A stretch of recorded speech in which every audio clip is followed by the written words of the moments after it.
It is written, love your neighbor as yourself. But I don't even know my neighbor. Well, I know the good folks across the street, but I have neighbors I have never even seen. If I bumped into them at the grocery store, I would not know that they're the ones that live on my street. I blame lawn sprinklers for this. You see, back in the day, we would have to go out front to water the lawn. Now, automatic sprinklers do that for us, so we never have to go out front. And I also blame garage door openers too. We used to have to get out of the car and manually close the door, and while doing that, we might have a chance sighting of a neighbor and stop to linger and chat. But now, we zoom into our garages, and then we click close the door before we even get out of the car, so that way nobody can see our bad hair day. And if you think about it, we are rarely in our neighborhoods. We do most things far from our neighborhoods. We commute to work and we commute to school and church and our sporting events. Grandkids, our parents live so far away. So many forces draw us away from our neighborhood, so we don't even know who inhabits the house right next door. Is it the same for you? If you lived in a neighborhood a long time, maybe not. Yet I have a friend who has not seen her next door neighbor in 15 years. How often do we just hang out front in our neighborhood?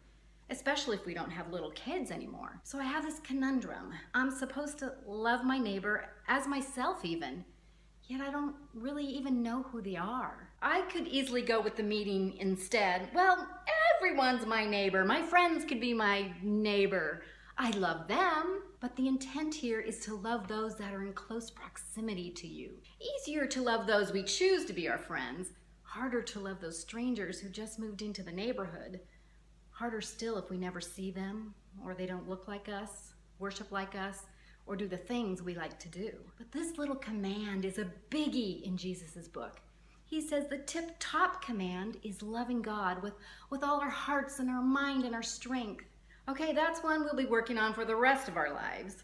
But next, the next biggest one, right under giving our sole allegiance to God with all of our being, is loving Herbert next door, whose dog barks all day and who leaves his trash can out too long after pickup and has a car in the driveway he's going to fix someday. Maybe we don't know Herbert because we don't like the things Herbert does. In fact, if we see Herbert outside, we quickly run inside to not have to talk to him. This is not the behavior of obeying the second greatest commandment. God has really convicted me of this.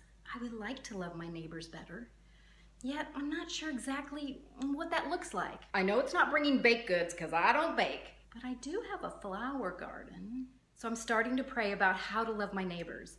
In the morning when I walk, I pray for each person on the block. I pray that they would know God's love and that God's favor would be upon them and that He would give me a chance to show love to them. And you know what?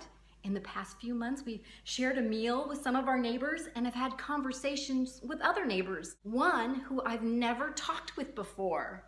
That's progress. I think it's too easy to rush in and out of our neighborhoods thinking, well, they have their friends, we have our friends, it's all good. But then why would God make it such a big deal to love our neighbor? Loving our neighbor is an extension of loving God. Loving our neighbors is doing the will of God. Next time you cruise in and out of your neighborhood and you see a neighbor, think, next to loving God, loving Herbert is one of the greatest things I can do. See how that changes your attitude toward your neighbor. I've got some flowers to deliver.